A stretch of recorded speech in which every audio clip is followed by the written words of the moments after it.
never been political, had never been involved in anything political at all. I was a stay-at-home mom with 2 young kids, and someone told me about a Salvadoran refugee who had been living in Rochester, New York with his family, an hour and a half from here, was coming to Syracuse to speak.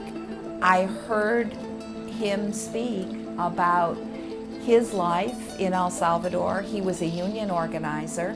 His life was threatened. He needed to leave the country. And the atrocities that were happening in El Salvador were being done in my name with taxpayer money.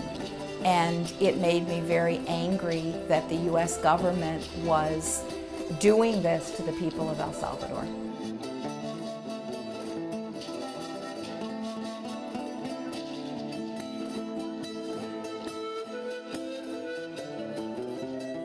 From that point on, I couldn't turn my back.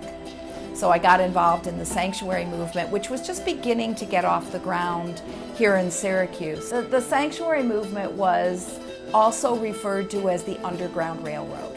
And that's pretty significant for the Syracuse, Central New York area, because the Underground Railroad, bringing slaves from the south up to the north, where they could eventually get to Canada and be free, is pretty well known and documented as the history of Syracuse. So the Underground Railroad of the sanctuary movement had some operations pretty much the same way.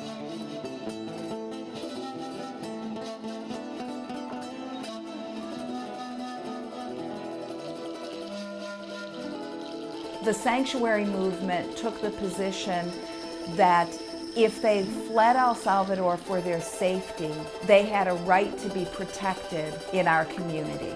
We hosted a number of individuals and couples and families from El Salvador, and a few from Guatemala, who had needed to flee El Salvador because to the government of El Salvador they were subversives. So they may have been teachers, they may have been university people, they may have been religious people, union people, anybody who was interested in trying to make a life better for Salvadorans. The Salvadoran government decided that they were communists and subversives and should be killed. Really, we started the very first trip in February 1993 with the idea of just going down, leaving money, coming back home. After our arrival of walking 4 hours, carrying our backpacks, Padre Rogelio introduced us as, "This is your sister community from Syracuse, New York."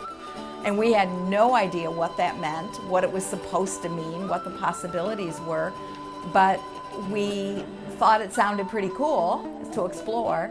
And we left with a commitment that we would write letters to the community. 1 year fast forward to February '94, we did go back, and we've been going back ever since.